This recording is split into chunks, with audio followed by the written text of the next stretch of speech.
5 minutes pour comprendre un marché public. Comme vous le savez peut-être, le Code de la commande publique est entré en vigueur le 1er avril 2019, lequel va reprendre essentiellement l'ordonnance du 23 juillet 2015 relative au marché public et le décret du 25 mars 2016 relatif au marché public. À compter du 1er avril 2019, tous les anciens textes de nature législative ou réglementaire seront écartés par les acheteurs publics qui devront donc appliquer le Code de la commande publique. Le Code de la commande publique fait un rappel sur les principes fondamentaux concernant la commande publique dans son article L3 qui prévoit bien évidemment le principe d'égalité de traitement, la liberté d'accès et la transparence des procédures.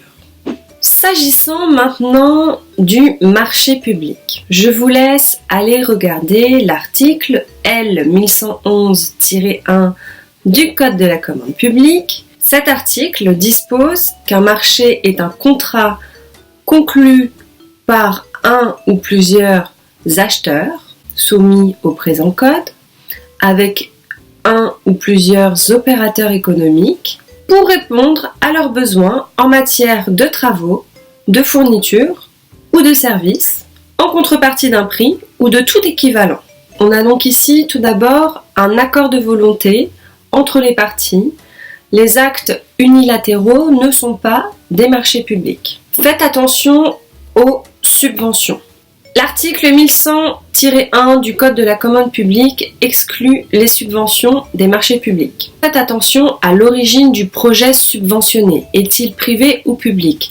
S'il est privé, effectivement, cette subvention ne pourra pas rentrer dans le cadre des marchés publics, mais si la subvention est publique ou si le versement des fonds fait l'objet en échange d'une certaine prestation de service, rendue par la structure associative à la collectivité, cette subvention pourra rentrer dans le cadre des marchés publics. Un marché public, c'est un contrat qui est conclu par un ou plusieurs acheteurs. Ici, il y est fait référence au pouvoir adjudicateur et aux entités adjudicatrices. Ce contrat peut être conclu par un ou plusieurs acheteurs avec un ou plusieurs opérateurs économiques. Il peut s'agir d'une personne physique ou morale, publique ou privé, ou d'un groupement de personnes dotées ou non de la personnalité morale, qui offre sur le marché la réalisation de travaux ou d'ouvrages, la fourniture de produits ou la prestation de services. Selon le stade de l'avancement de la procédure de passation, il s'agira là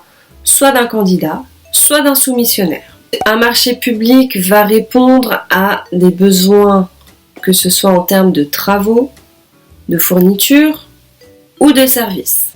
Je vous laisse aller voir les articles L1111-2, L1111-3 et L1111-4 concernant cette partie-là.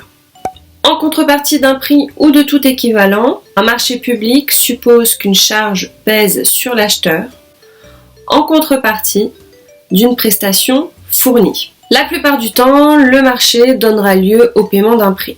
Mais il arrive que cette contrepartie ne soit pas le versement d'un prix, mais un abandon de recettes.